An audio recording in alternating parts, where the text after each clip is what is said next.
The man standing outside the bakery window didn't move for a long time. He had his hands shoved deep into the pockets of his jacket, the one Vivienne recognized from 3 winters ago, and he was staring through the glass at something he clearly hadn't expected to find.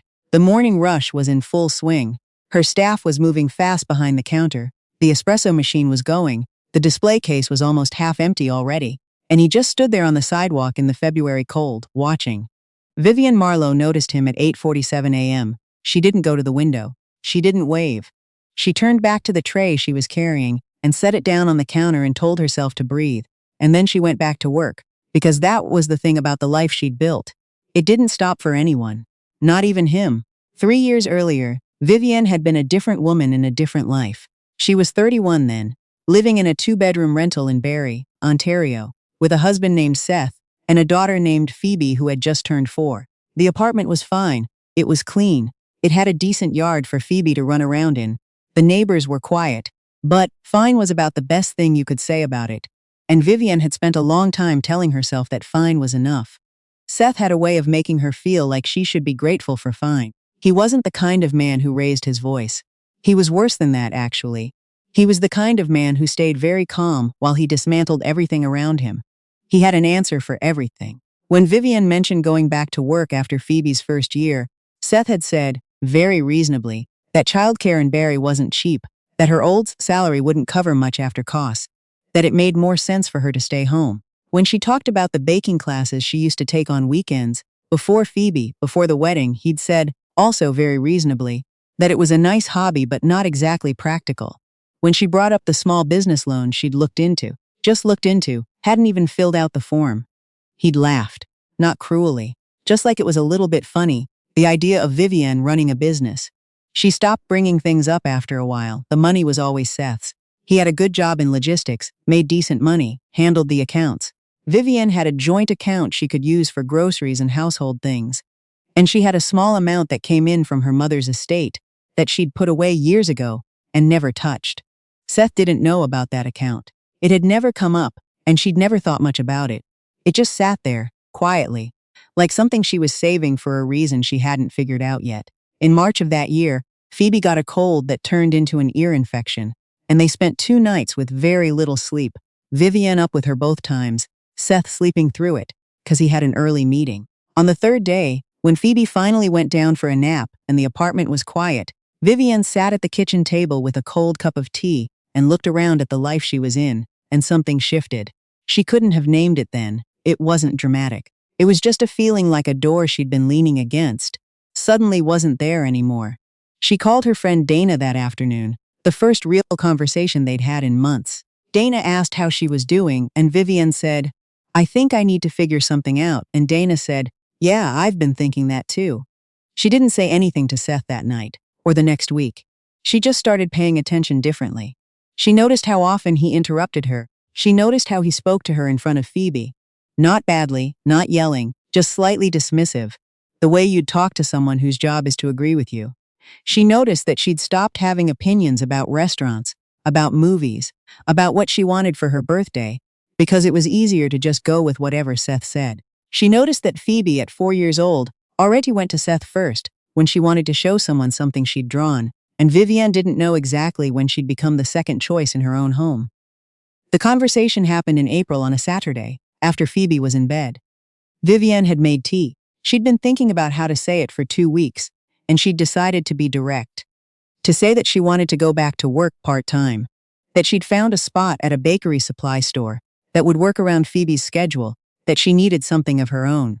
She'd practiced it in her head while she was folding laundry that afternoon. Seth listened, he let her finish, and then he said very calmly, Vivienne, you're not thinking about this realistically. She said she thought she was. He said the timing was bad. He said Phoebe needed stability. He said, you know how you get when you take on too much. Remember when you were working and going to those baking things? You were stressed all the time. He said it like he was doing her a favor. She said, I was stressed because I was doing everything at home too. He looked at her for a moment like she'd said something in a language he didn't speak.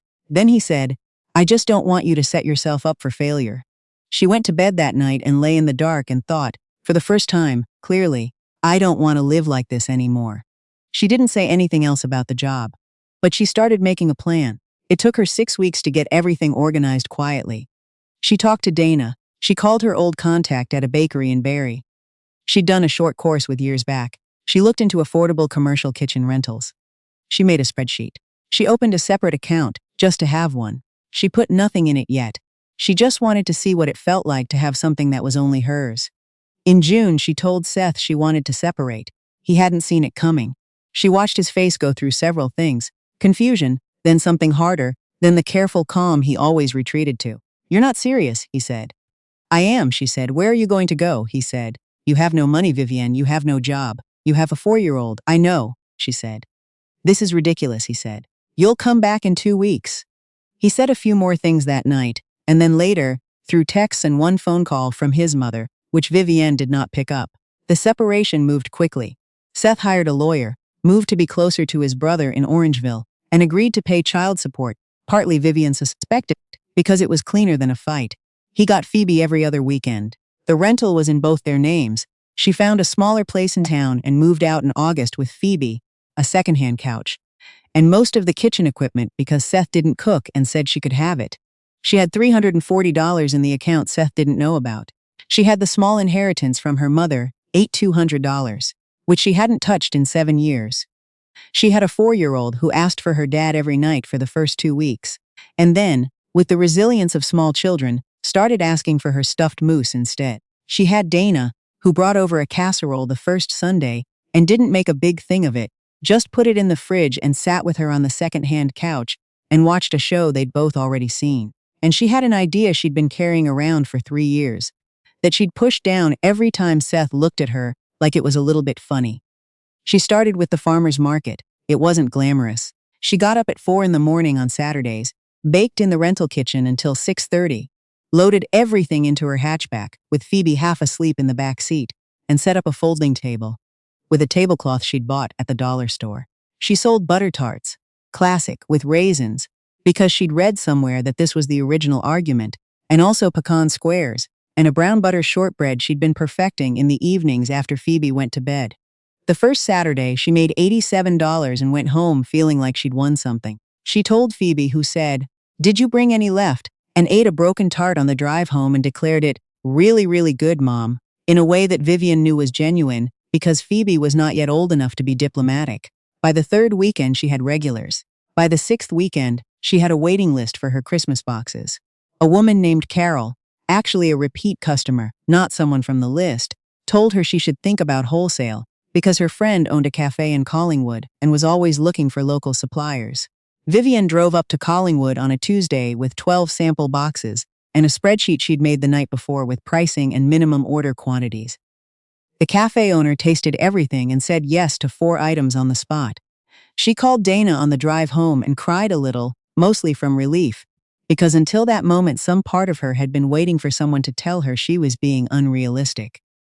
The commercial kitchen was the next step, a shared space in a building just north of downtown Barrie. She booked it for early mornings 3 days a week, then 4, then she was there every day, and the manager offered her a longer arrangement and a better rate. She'd incorporated by then, just a small number, Marlowe's, because she liked the way it sounded and because she'd earned it. She hired her first part-time help in the spring, a woman named Bev from her neighborhood who needed flexible hours and turned out to have worked at a patisserie in her 20s and had opinions about pastry cream that Vivienne found extremely useful. Bev's opinions were good. They got along. Phoebe started kindergarten in September, which opened up Vivienne's mornings completely, and she used every hour. She was tired in a way she hadn't been tired before, physically, specifically tired, the kind that came from actual work. And it was nothing like the gray, exhausted flatness she'd felt in the last 2 years of her marriage. This was the good kind. She didn't talk about Seth much. He picked Phoebe up reliably, dropped her off reliably, sent the support payments on time, because his lawyer had told him to, and otherwise they had very little contact. Phoebe called him Dad and called Vivienne Mom and seemed to understand, in the way children understand things, that this was just how their life was now. Once, when Vivienne was packing Phoebe's bag for a weekend visit, Phoebe said, "Is Dad going to see your store someday?" Vivienne kept folding the small pajamas. "Maybe," she said. "I told him about the tarts," Phoebe said. "He said that's nice." Vivienne thought about that for a moment. Then she said, "What did you say?" Phoebe shrugged with the elaborate indifference of a 5-year-old. I said they're really, really good. The store opened on a Friday in November. Not a grand opening. Vivienne wasn't the grand opening type. She'd thought about it and decided she'd rather open quietly and let it build on its own terms. There was a sign in the window. New navy blue with cream lettering. Marlowe's Bakehouse. There were 6 small tables inside, mismatched chairs she'd found at estate sales, and repainted herself over 3 weekends in Dana's garage. The display case was secondhand commercial. She'd driven 4 hours to pick it up from a restaurant that was closing, cleaned it herself, had a glass panel replaced. Dana came for the opening with her husband and her 2 kids, who ate 3 things each and left crumbs on every surface. Bev came with her sister.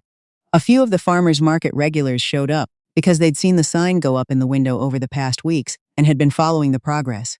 By 11 in the morning, the case was half empty and Vivienne was back in the kitchen with the oven going and flour on her apron. She thought, this is real, she thought. I made this. She thought, Phoebe is in school right now, and I made this, and when she gets off the bus today, I will bring her here and show her. Phoebe came in at 3:30 that afternoon, still wearing her backpack. She stood in the doorway and looked at the room. The tables, the case, the smell of warm butter and brown sugar. And then she looked at Vivienne and said, Mom, this is yours? Yeah, Vivienne said. This is ours. The winter was hard in the way first winters of new businesses are hard, not disastrous but thin. January in Barrie was not prime foot traffic. She ran a coffee loyalty card, she set up a proper website, she got on 3 local food blogs and 1 regional lifestyle magazine that ran a small piece on her in February titled, Local Baker Turns Farmers Market Success into a Permanent Home. The journalist had asked her, at the end of the interview, what had pushed her to finally take the leap. Vivienne had thought about it for a moment genuinely. I ran out of reasons to wait, she said. By spring she'd hired a second part-time person, a young man named Theo. She nearly gave him another name but caught herself. He was actually named Theo. She'd checked his resume twice. Who was in culinary school and wanted weekend hours. Business was up. She'd expanded her wholesale accounts to 3 cafes and a small hotel. She was thinking about adding a second display case. She didn't think about Seth much. Some evenings when Phoebe was in bed and the house was quiet, she'd sit with a cup of tea and let herself notice how different quiet felt now. Before, quiet had been heavy. She'd never quite relaxed in it, because there was always something she was waiting to do wrong. Now quiet was just quiet. She liked it. She'd started a small savings account for Phoebe, putting a bit in every month. She'd finally taken Dana out for a proper dinner to say thank you for the first casserole in the garage space. And all the weekends she'd come over with wine, and not made her talk about it if she didn't want to. Dana had waved it off and said, I just showed up, and Vivienne had said that was everything, and Dana had pretended not to tear up unsuccessfully. She'd also, quietly and without making a thing of it, signed up for an 8-week business course at Georgian College. Just to have the vocabulary, just to know how to read her own numbers better.